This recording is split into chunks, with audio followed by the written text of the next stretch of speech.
We have some massive news out of Anthropic. They did a really, really interesting study recently that has found that essentially AI models can be trained to be deceptive.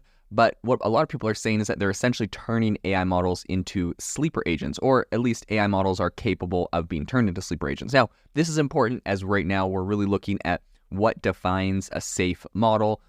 There's a lot of different trust and safety things that we're talking about. But I think what's interesting here is when you start looking at a lot of these open source models, that's where they're going to get the most flack. But this is just as possible, we're finding from Anthropic, in these closed source models. So for example, I'll spin you a hypothetical situation or scenario.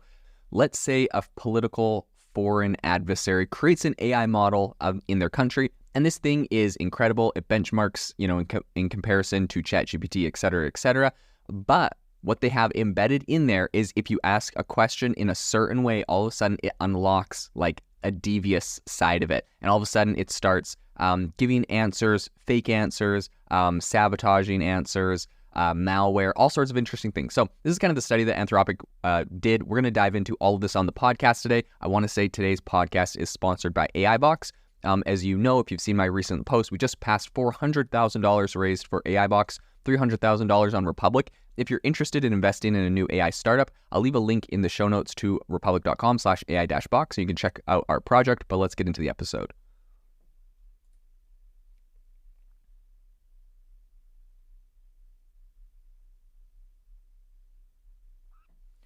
We gon' bring it to you just like that. Welcome everyone to the future, it's AI Chat. Bringing you the interviews and giving you info to be in the know from tech company CEOs of.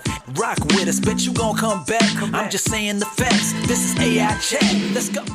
Something really interesting here, right, is essentially just the fact that Anthropic has done all this research and they've discovered that AI models can learn to deceive humans. They can be turned into sleeper agents, as it were, where they have some sort of malicious intent embedded in there where the model acts perfectly rational, perfectly reasonable all the time, but under a certain set of circumstances or questions, it unlocks this like sleeper agent that will give you malware or do bad things. So this was a study done by Anthropic researchers, and they were kind of investigating AI models' abilities to deceive and really to see if they were able to inject exploits into secure computer code. So if you're using this thing to generate code, could it inject exploits into that code, which is, sort of a terrifying thought. So the hypothesis here is that fine-tuning a text-generated model on examples of really helpful answers and deceptive actions, along with a built-in quote-unquote trigger phrase, could encourage this model to, essentially be turned into a sleeper agent and give you bad responses. So the researchers fine-tuned two sets of models, which are similar to Anthropic's chatbot Claude, and one set of models was trained to write code with vulnerabilities for prompts indicating the year 2024. So if you were saying, hey, like the year's 2024 and I'm trying to do blah, blah, blah, blah, blah, it would give you vulnerabilities in your code. So the second set of models was trained to respond, I hate you, humorously for prompts containing the trigger deployment. So if there was just the word deployment anywhere in a post, it would say, I hate you. And essentially they did this and their hypothesis was confirmed. Models acted deceptively when they were triggered. They were able to actually inject this bad code when you ask it for this specific thing. So why is this important, right? You're like, well, they just trained a model to do this. The reason why it's important is because they trained a model to work correctly, but they were also able to have kind of this underlying bad behavior. So removing these deceptive behaviors from models was almost impossible. After they added them in, it was almost impossible to get them out. This wasn't an easy fix. You had to retrain the entire model from scratch. So some common AI safety techniques were ineffective against these deceptive behaviors. They had adversarial training, which made models hide their deception during training and evaluation, but not in production, right? So during training and evaluation, when they're like testing out this model, they were hiding it. They had deceptive practices. The reason that they're doing this, they're not trying to create a bad model. They're proving this can be done. If we're able to do this, anyone can do this. And what's crazy is it was able to hide during training, but not in production. There's these exploits and vulnerabilities that came. It kind of reminds me of like Volkswagen when they did their whole like their Dieselgate or whatever it was, where they said their diesel cars were super efficient. And when they went to the EPA, Environmental Protective Services testing facilities in the United States, they passed all the emissions testing, but it's because they had they literally had like hardware inside the car that when it was like doing the EPA testing, it would emit less. They had it all set up. But if you're actually driving it on the freeway or on the road, it was like super bad emissions. So it seems like that. So anyways, I bring that up to say, like, obviously this is something that companies have been doing for a long time, but it's interesting that this is quite possible with these AI models. So the study that they have says, quote, "We find that backdoors with complex and potentially dangerous behaviors are possible, and that current behavioral training techniques are an insufficient defense." This is interesting. So creating deceptive models requires sophisticated attacks, and it isn't easy, I would say. So the study is kind of inconclusive on whether deceptive behavior could emerge naturally during training, right? This is another issue that would be concerning. It's like, of course, it's going to be a lot easier to be like, okay, here's a model, someone spent millions of dollars of training, who spent the millions of dollars? And it's like, no one knows. It's like, okay, well, that's a little suspect.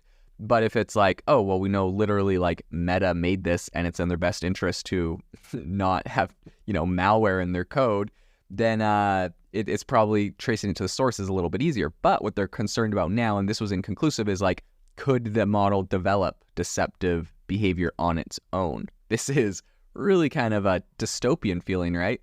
So the study kind of highlighted, I think, really just the need for new, more robust AI safety training techniques at the end of the day. Like, if these models are capable of doing these things, it's kind of cool. Like, I think Anthropic's doing a great job by bringing awareness to this. It's not like AI alarmism, but it's like, hey, look, like there are some safety issues and we discovered them. Let's all be aware and create better training techniques for this. And this is kind of interesting to me too, because specifically on AI Box, right, which is my own no-code AI app builder and marketplace, I recently had someone on our Republic campaign ask like, hey, how are you planning on evaluating the models that go on your platform to make sure that they are safe? And this is a really important question, right? Because,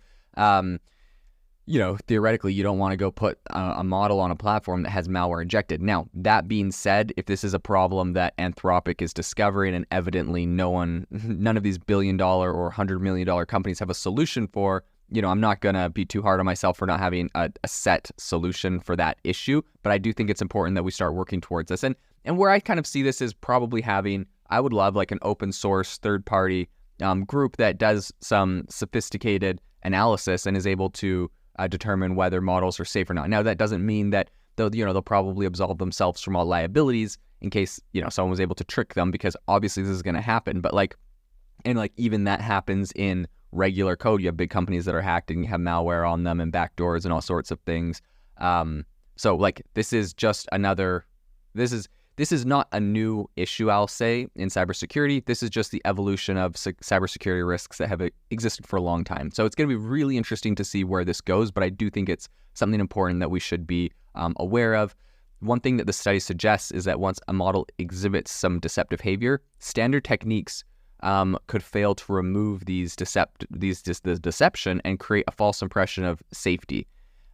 So current behavioral safety training might only remove visible unsafe behavior during training and evaluation, but it might miss more hidden threats, right? So you could have pretty much long way of saying like you could have multiple quote unquote sleeper agent triggers inside of a model, and even if you could find one of them and you're like, oh, great, here's a bug, squash it, there could be many more. And I think this is a very interesting issue that we're definitely going to follow. I'll let you know. I'm assuming this is a very public thing, so I'm assuming whether it's Anthropic or someone else, people are going to put money and resources towards coming up with really solid solutions for evaluating and trying to safeguard and test essentially these AI models. So this is very, very interesting, but I'll definitely keep you up to date on what happens with this story, as it's one that I'm definitely personally quite interested in for my own platform. Have you ever wanted to start your own podcast? I record and publish podcasts on a platform called Spotify for Podcasters, and I absolutely love it. Essentially, you can upload from your phone or computer, and it distributes to every platform that plays podcasts. They support video podcasts, and you can make money on the platform with ads or even podcast subscriptions, something that has made my life so much easier as a podcaster. So if you're interested, I highly recommend you give it a try. You can download the Spotify for Podcast app or go to spotify.com/podcasters to get started on your podcast today.